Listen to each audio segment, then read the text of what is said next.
tough. How did you feel up there?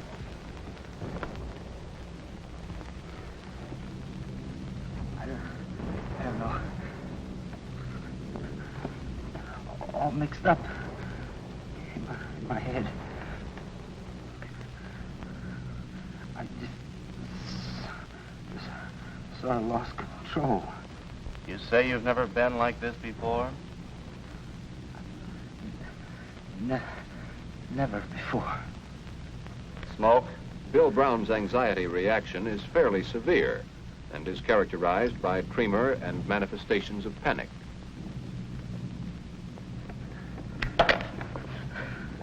Take it easy. You're all right. You don't have to worry now. You're safe here. You get something to make you sleep tonight.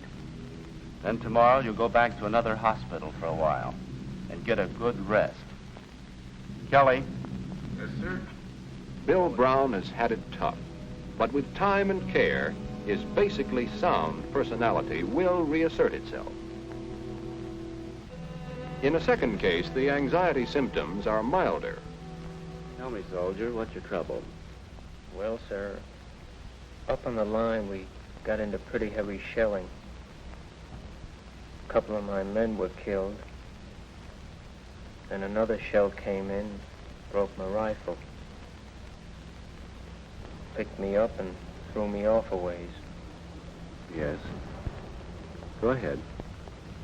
I guess I ran. Must have. Get 150 yards ahead of the company. Then what happened? When I came to, the lieutenant was shaking me. I was crying. Don't remember much after that. How do you feel now? Shaky inside now. What do you mean? I can't exactly explain it.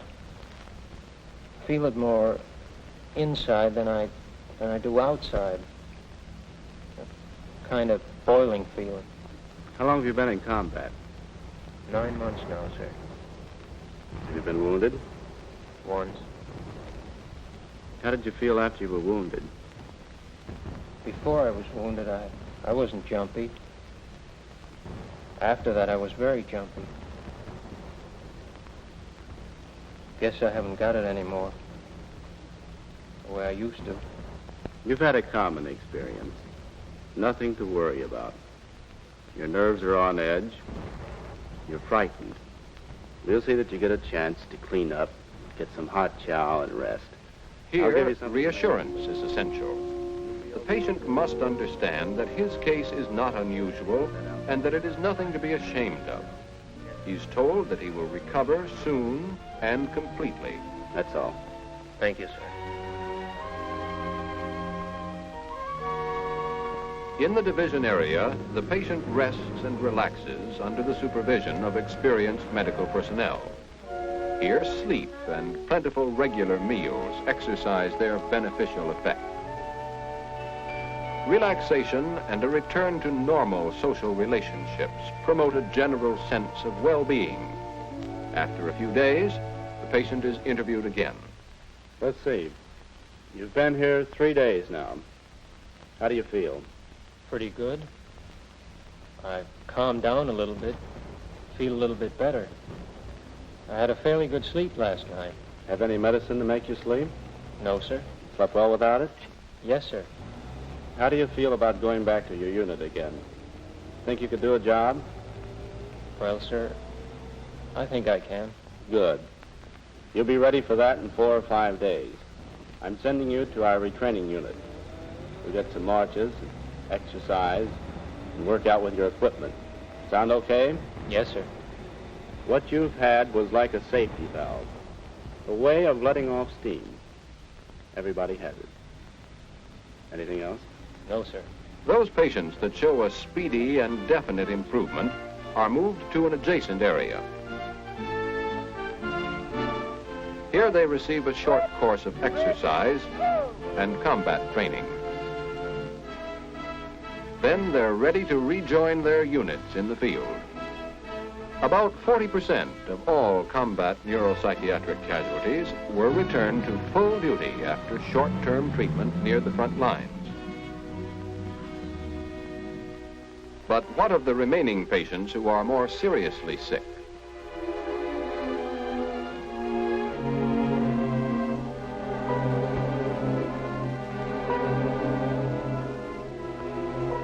The further disposition of these cases is decided by the examining psychiatrist. What's your trouble? Go ahead, you can tell me. Can't stand seeing people getting killed. I can't hear you. Can't stand seeing people killed. Where did you see people killed? On front. What happened up there? Men on forward slope. Germans started shelling. We were trapped. Couldn't get out. Go on, what happened? I was lucky. I hit under the bridge. Started shelling again. I went crazy. Started running. How do you feel about that? Leaving your buddies. Should be in stockade. How do you feel right now? All right. Nothing wrong with me. What were you afraid of? Everything. What in particular? What in particular? Dead. Dead what? Dead people. I can't hear you. Can't stand seeing dead people. What does that do to you? Scares me. Well, dead people can't hurt you. But I've been telling myself for years that I can't stand to look at it. Corporal, I'm going to send you back to another hospital where you can get some rest and treatment. In a couple of days, you'll begin feeling better. How does that sound to you? Anything but going back up there. Now, look, you're going to be all right. When you get back In to the addition other to hospital. severe anxiety, the patient is deeply depressed. His speech and reactions are retarded, and he has a characteristic feeling of guilt. He will require more extensive observation and treatment in a psychiatric installation farther behind the fighting front. Often, a seasoned soldier reaches the breaking point after many months of duty. What happened? Well, I've been going quite a long time without any trouble. But now the shelling gets me. How long have you been in the Army? 34 months. How much combat? I went through Africa, Baltuno, Anzio, up to there. Ever lose any combat time? No, sir. You've had about 320 days then. Yes, sir. How long have you been a staff sergeant? I think about 4 months. Have you done a good job at it? Yes, sir. Until now. I'm no good now. What do you think's wrong with you now? Sir, I feel I've gone about as far as I can go. Feel I've taken about enough. Do you think you're sick? No, sir, but just no good anymore. Can't stand shelling. Last time up there, broke down. What do you mean, broke down? Didn't know which way to turn. Ever have this trouble before? No, sir. How do you feel about leaving your men? Well, I feel pretty bad about it. But I'm no good to them anymore. I can't leave them. I might get them killed or get them wounded. Just no good. This is a typical example of chronic anxiety, sometimes called the old sergeant syndrome. Along with other severe casualties, he is sent to installations in the Army zone where additional facilities are available for prolonged psychiatric treatment.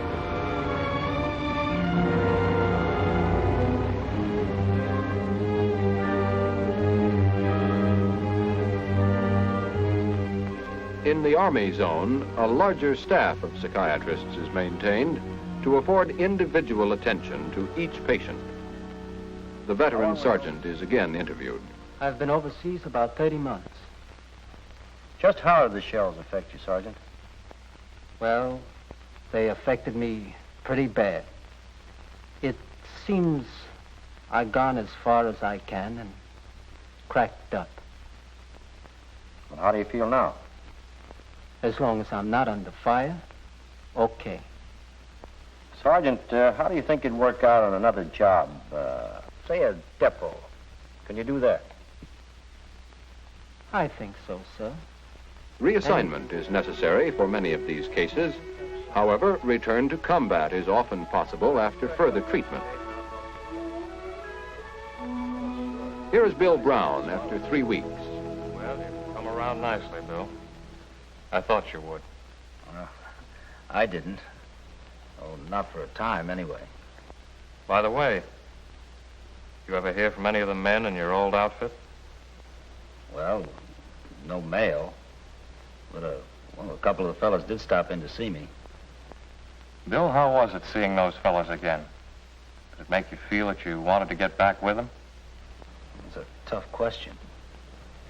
Well, you know, after what happened, I really don't want to go back. But, well, I think it's what I ought to do. You feel you'd be all right on full duty? Took a lot to knock me out the first time. I guess I'll do as well as the next man. Bill Brown's recovery is not unusual, although the number of cases returned to combat decreases sharply as treatment is more removed from the front lines. But more severe cases require intensive forms of therapy. Just relax. Take it easy and do what I tell you. Here is an amnesia case who has forgotten everything that happened since he was blown out of his foxhole. This won't hurt you.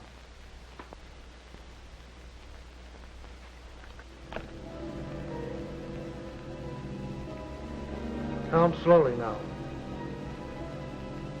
1, 2, 3.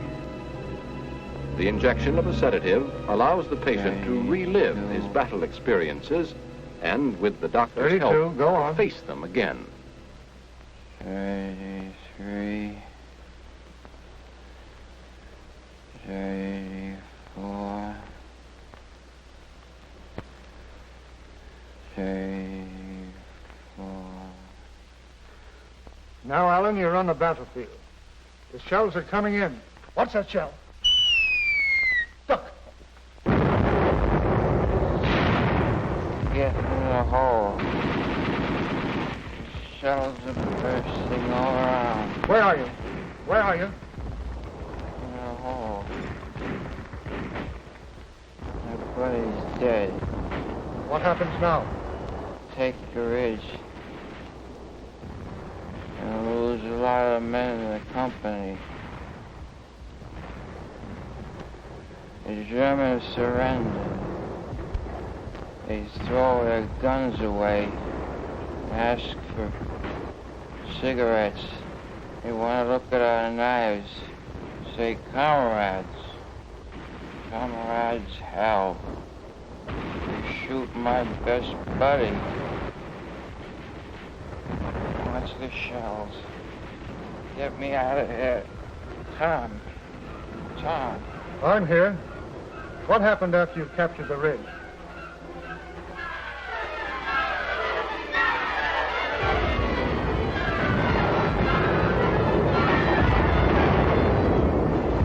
Well, I have to go back there again. You'll be all right. You're safe now. Safe now. Wake up.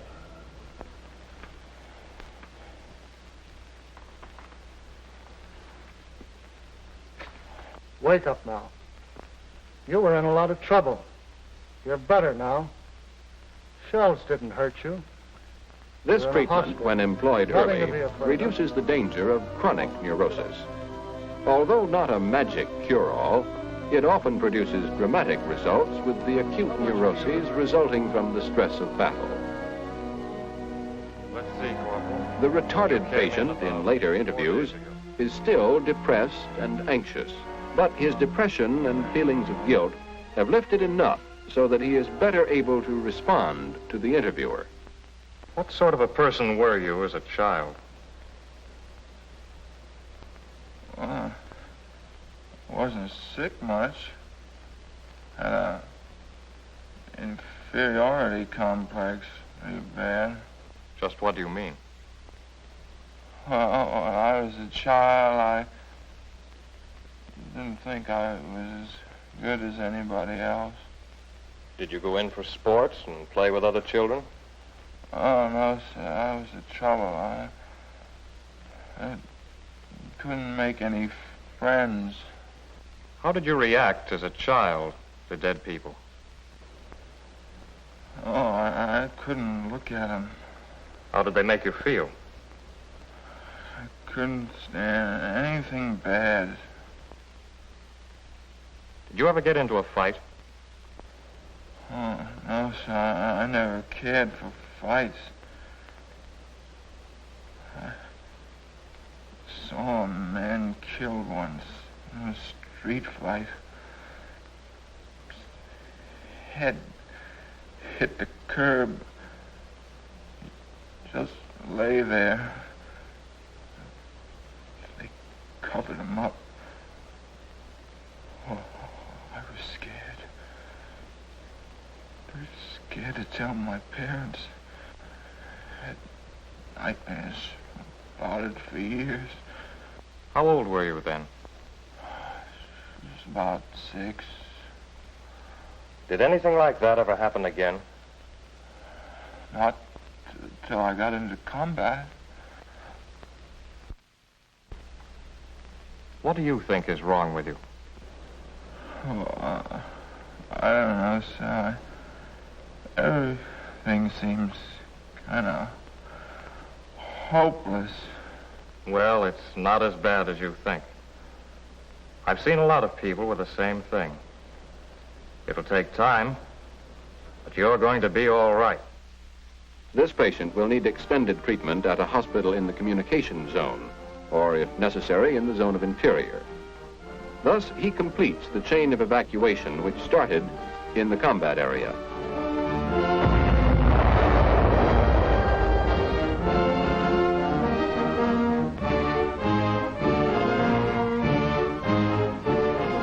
From the front lines, the neuropsychiatric casualties were sent to nearby clearing stations for screening and treatment. Here, approximately 40% of all neuropsychiatric casualties were returned to full duty. The remaining patients were evacuated to Army installations where intensive treatment salvaged an additional 20%. A large number were reassigned to limited service. More serious cases were then sent back to the communication zone level. At this level, only 1 to 2% were returned to combat. Patients reassigned bring the total from base and Army level to nearly 30%. Approximately 10% of the original neuropsychiatric patients are evacuated to the continental United States. This system of neuropsychiatric treatment afforded early and intensive care. It returned a large proportion of soldiers to combat and salvaged many for useful reassignment. But for the more serious cases, the next step is evacuation and the long voyage home.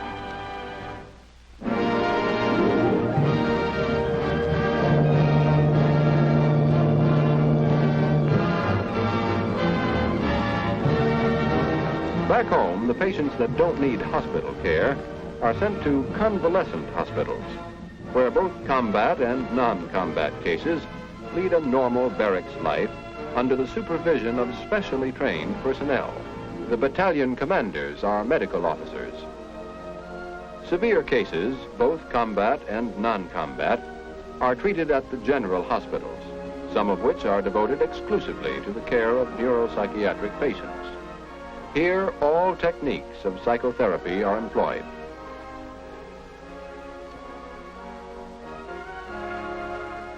Individual psychotherapy, the personal contact between patient and psychiatrist, is the basic element of all treatment. Well, you're coming along nicely, Corporal. I want you to stay in the hospital for a while longer, though. I want to be sure that you're in really good shape before you leave. Okay, sir. I sure do feel better than when I first got here. I want to get back. Explanation and reassurance based upon an understanding of each individual's emotional conflict contribute fundamentally to the patient's recovery. Sometimes an emotional disturbance shows itself as a physical ailment. Here, an inner emotional distress has been converted into a form of paralysis. In this type of case, treatment under narcosis may yield extraordinary results. Here again, a sedative is employed.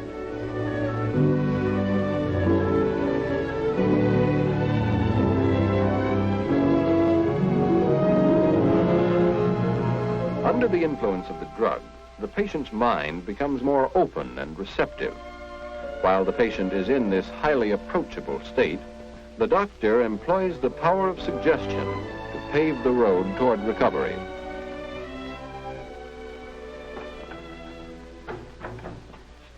Now you're going to get right up and walk. Come on now, sit up. Now get off the bed.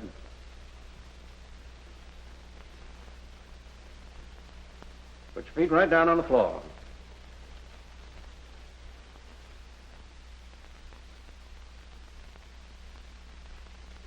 That's fine. All right, now stand up. Isn't that good? All right, now walk out there. Walk right over to the ward man all by yourself. Go ahead, you're doing fine. All right, now turn around and come back to me. Come on now. Now, I'm going to let you go back to sleep, and when you wake up, you're going to keep right on walking. How about it? Thanks a lot, Doc. Righto. A technique which is basically similar, hypnosis, is effective in treatment of amnesia. This man doesn't even remember his own name. A shell burst in Okinawa wiped out his memory. The experience was unendurable to his conscious mind, which rejected it, and along with it, his entire past. But the unconscious memories remain. Through hypnotic suggestion, the psychiatrist will attempt to uncover them. You can remember everything. You can remember everything. You're back in Okinawa. Tell me what you see. Tell me. Speak. Battery area. You're in the battery area. Go on. Tell me what's going on. Jap artillery. Getting our position. Jap's getting your position. Go on. Oh, the boys got hurt. They're taking it away. Yes, yes. Go on. Going from my gun position. Yes, you can remember it now. Tell me. It's all right now. You can tell me. You can tell me. Explosion. Yes, you remember an explosion now. Go on. carrying me across the field. Across the field. Go on. They're putting me on a stretcher. Yes, yes. All right, go on. They're still throwing shells. Go on. You can see everything clearly now. I'm in a truck. Why are you fearful now? Don't want any more. You don't want any more. No. You want to forget it, but you're going to remember it because it's gone now. It's gone. You're back here now. You're away from Okinawa. You have forgotten it, but you remember who you are now. Who are you?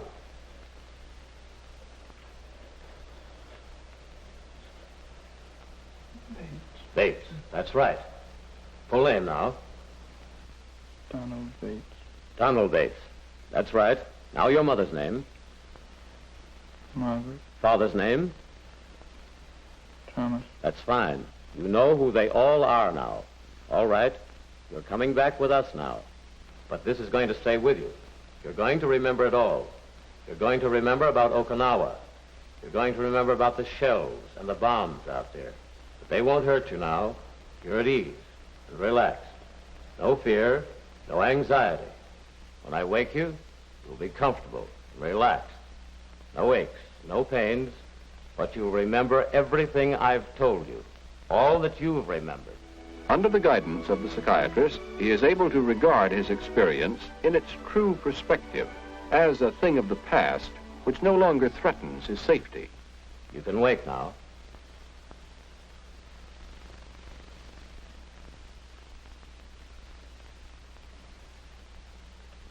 Well, how are you? Pretty good. Now he can remember. At the General Hospital, all facilities are available for the most advanced treatment. Electroshock therapy is remarkably effective with certain acute psychoses.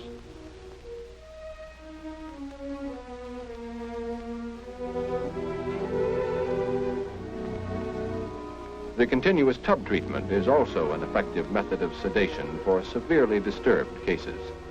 The patient relaxes under constant observation in a scientifically regulated bath. The wet pack treatment has a similar soothing effect.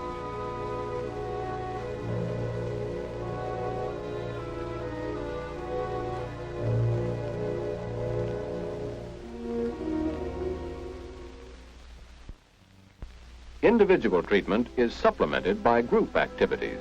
Particularly important is group psychotherapy. Let's think of it a little bit like this. We want to get you out of your feeling of isolation. Therefore, it is important that you learn to understand something of the basic cause of your distress. That you learn to understand... The patients are given some information as to the cause of their condition and, under skilled direction, discuss their difficulties, helping each other to overcome the false sense of shame that often accompanies mental and nervous disorders.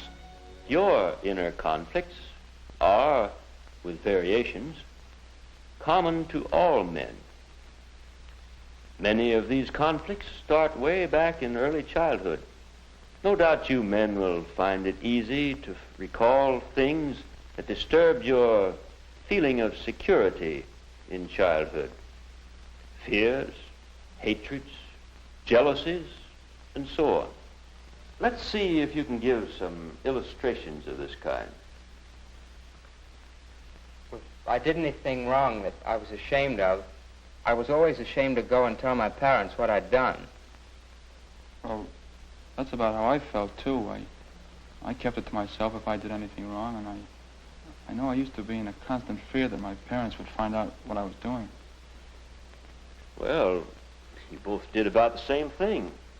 In other words, you both used the same method to get relief from anxiety. In the occupational therapy shop, art and craft work establish a new confidence through the satisfaction of a job well done. Some patients try their hands at specialized vocational skills in which future employment offers a strong incentive. Supervised exercise affords a feeling of health and physical well-being.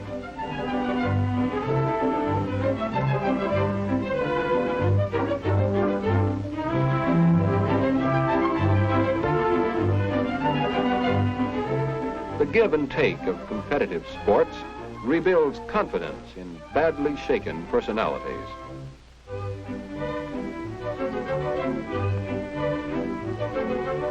As a cooperative member of a group, the patient soon begins to feel at home again.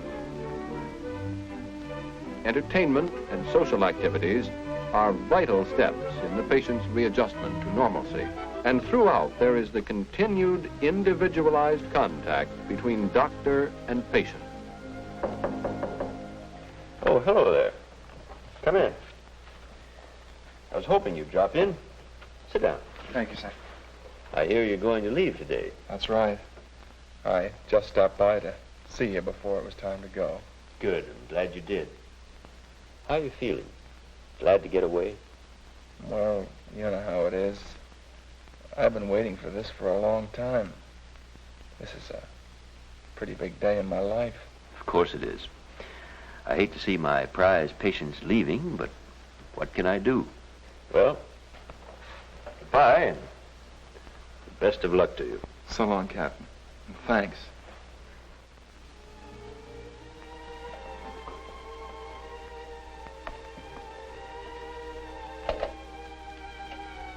Summary and discharge note on... The patient leaving the hospital after long treatment is an end product of the Army's neuropsychiatric program. This program deals with complex and difficult problems, which have their beginning where the Army begins, in the induction center.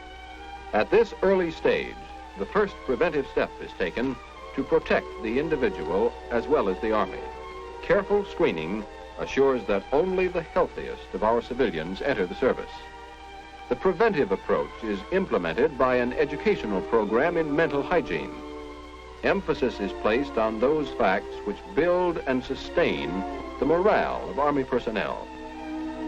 When psychiatric breakdowns threaten or do occur, understanding and cooperation, plus immediate recognition of early symptoms, followed by prompt treatment, promote a rapid return to health. Until proven otherwise, even the most serious cases are regarded as salvageable. All these elements combine to make the most of the human resources that are the backbone of any army.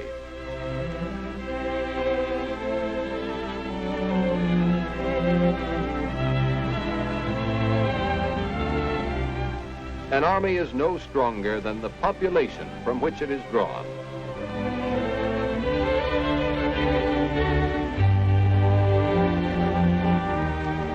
To keep America strong, we must strive to improve the physical and mental health of the whole nation through a deeper understanding of those factors which darken or lighten the all-important shades of gray.